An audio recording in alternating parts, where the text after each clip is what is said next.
this is just great to see, because when we first found out about Isabel having talipes, I suppose the initial fear is she ever going to walk? And it really didn't take, she's not really far behind her peers in terms of her progress to be able to get up onto her feet and move about freely. So yeah, fascinating really to watch all this. Our 20-week scan at the hospital, we found out literally there and then, didn't we? And yep. We were originally referred to our local hospital, and then we were then referred to here, weren't we? Because Isabel also had hip dysplasia.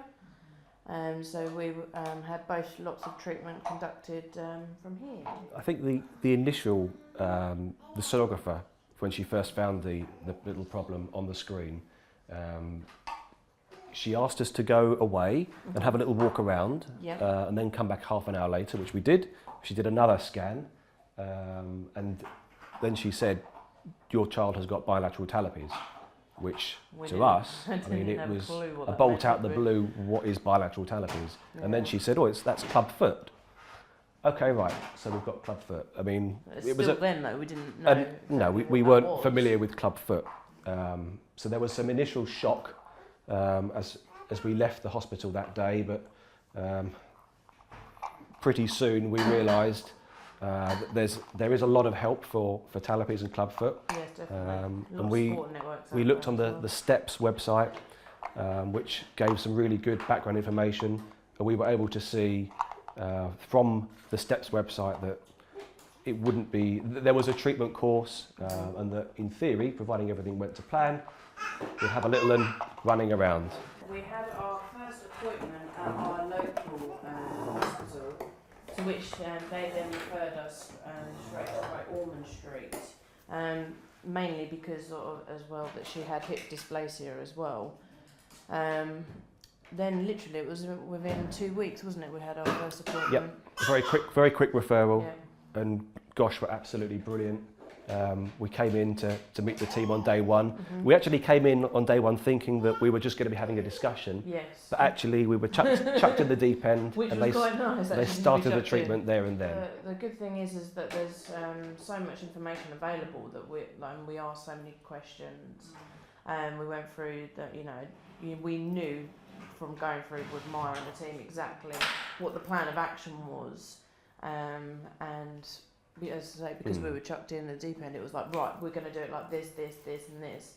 And it was really good because it was just like spot on, and it was like little milestones that we knew that we had to get to with Isabel. And as I say, she's hit those targets, hasn't she? And there was the thought that when we did our little bit of research, we found out that she was going to be wearing plaster casts. Yeah.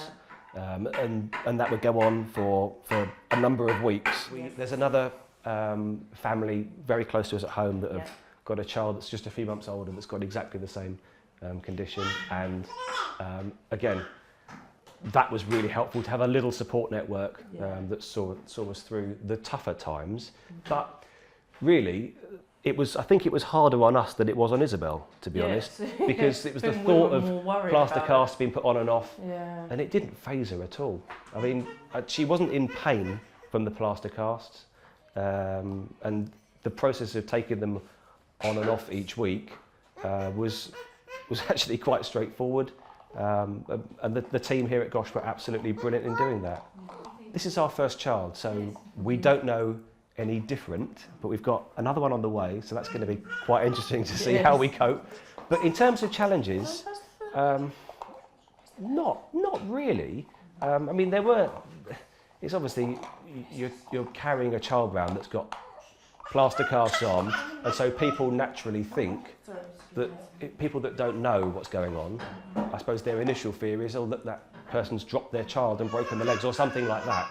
So you had to get over that part of it, but very quickly you realise what's important, and it's just focusing on the little one's recovery.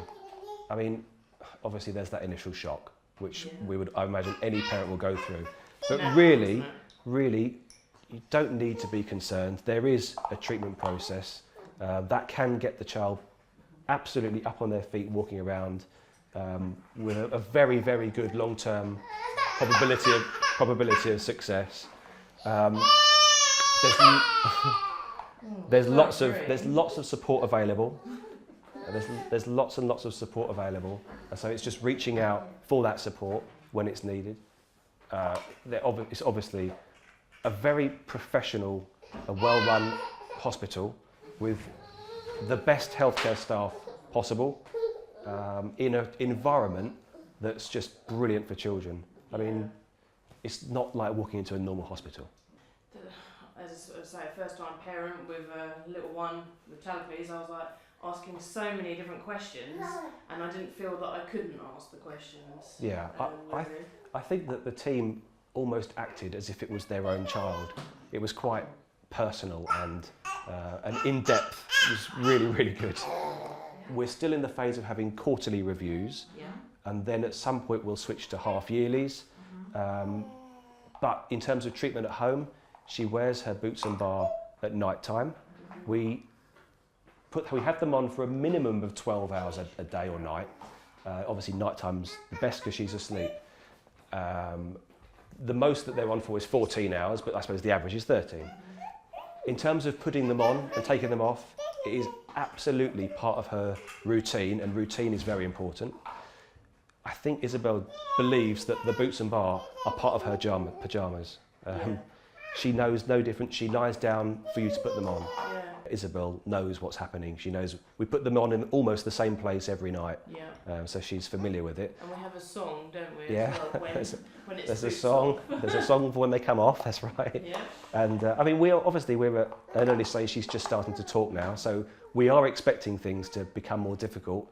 Oh well, she started doddering around on her feet pretty much from I think it was 13 months old. It was her walker, wasn't it, that she used first? Not one of the ones that you see in the push-along walkers, and then she really just came into her own then, didn't she, from then afterwards? Yeah. I mean, she seems to be very confident on her feet, and again, she doesn't seem to really ever have been in any pain or distress. It's more the parents watching the treatment that's, I suppose, the tougher part, I think.